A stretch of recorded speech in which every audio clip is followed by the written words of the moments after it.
So I had to make a quick stop to make this video. It's important you know the information embedded in this video. Only book too much English.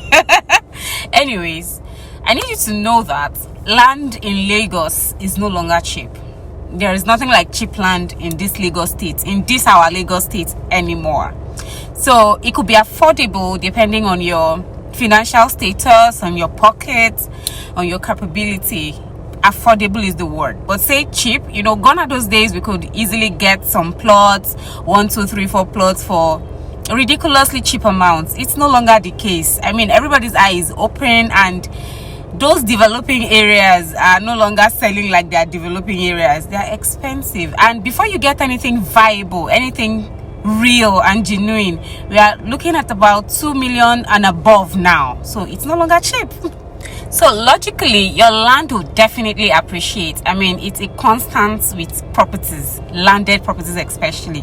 So it would appreciate, but you have to make sure of the safety, of the genuineness of the land.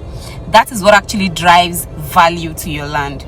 The reason why you can wake up tomorrow and decide to sell your land for whatever amount it is you want to sell for is because you are certain, you're sure of what you're selling. You're sure that it is safe, it is free of any kind of acquisition and encroachment and all that stuff. And that's what brings value to your property. And the value of your land is the safety assurance for the future buyer.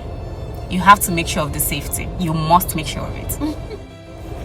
So two major factors are responsible for driving development and awesome ROI for your property investment. Number one is traffic, and number two is development. Now, traffic is the influx of people. You know, emerging locations would normally attract people coming. Remember when we started selling Ibejuleki newly, it was all over the place. It was the rave, Ibejuleki this, Ibejuleki that. So people were rushing. Primary buyers didn't want to lose out on, you know, all the good stuff and getting the best price, so they rushed. Now that traffic, which is the influx of people going towards that area, would bring about development by force, because people would already envisage the fact that that location is going to sell really fast, and so they'll go, you know, businesses will be attracted, international investors and all of that. So traffic and development, emerging locations. Let me use Ibejuleki as an example, as a case study. When we started selling in Ibejuleki, it was very deserted, very dry. But when was the last time you visited that axis? You see so many businesses, petty businesses, big businesses, restaurants, school, industries, and all of that. Because already human beings are going there. And when there is human beings, where there is human beings, there's money. So naturally, development follows traffic. So now you have schools, you have restaurants, you have churches, you have mosques, you have everything that humans need to function around there. So it's just natural that development will follow traffic. You get. So I also remember when we started selling the Shango Tedo axis, it seemed like something that wasn't viable until ShopRite came. So when ShopRite came, schools came, and then restaurants, clubs. Now we have, I mean, I live close by, we have awesome locations. So this is to corroborate the other point that development follows traffic. So if you go to a place and it seems like nothing is going to happen here in about a donkey year, you're lying. You're getting it wrong. The moment you notice that people are going towards that axis, if you are buoyant enough, that is when to enter to. The only thing you have to make sure of is that you're buying genuine. That's it. Because you're sure to make a kill from that investment. Trust me. Right now, from Abraham Adesanya to Abijo, you would need at least 25 million naira to get a plot of land that makes sense. And I still remember selling a plot of land at Shango Tedo for 5 million just a few years ago. Ask people who are avid investors, they'll tell you it is what it is. Because right now, all of the infrastructures that have come here, the businesses, the churches, the industries, I mean, it just beautifies the place, increases the value, and all of that and all of that. Especially the fact that estates are springing up here and there, and you know every estate wants to outdo each other now, so they naturally just make everything fine, everywhere nice.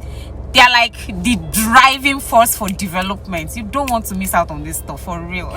So to hit it big in real estate investment, especially investment in lands, it is foresight that will guide you. Foresight. You don't have to see it in all its glory before you can envisage and see that this location is going to make me real in money, like it's going to make me real good return on investment. Yeah, and that is why the real dogs, like the top dogs of real estate investment, know that the best time to invest in anything land is before people get there, because then they will now be the secondary sellers and they can peg it at any price they deem fit, because it's an emerging location. So it hasn't gotten to its peak, so any amount they decide to sell it for, you will buy because you really need it. So imagine you get there first and get at the best prices ever, from family, from real estate companies, or whoever rather. And then somebody wants to buy, and something you bought for, say, 2 million, for example, you can now say, okay, I bought this land for 2 million in the 2 years ago. Right now, I want to sell it for 10 million. Nobody will hold you for it. I mean, it's Nigeria, it's Lagos. That's how it works. Especially in emerging locations. You only just make sure that what you're buying is genuine and it is sincere. That is exactly what people who make a fortune out of real estate investment, like buying and flipping, do. That's what they do. That's what they do. They don't do too much. They just make sure to get it at the best price, and I call them eagle eye investors. Eagle eye investors, like they've seen the future from now and they know, okay, money day here, and I'm okay. So to round off, all I'm saying in essence is buy genuine properties. Buy as much as you can. Don't put all your eggs in one basket. So 2, 3, 4, 5 here, scatter it, and then wait. Fold your hands akimbo and wait for when the harvest is ripe. Then chop all your harvest. You worked for it, you deserve it. Okay, so here is where we end today's video. I hope that with a few points of mine, I was able to convince you and not confuse you. Who remembers that line? All right, guys, so don't forget, anything genuine real estate, genuine property, genuine lands, holla at your girl Esther Emerson of 1 Acre Properties.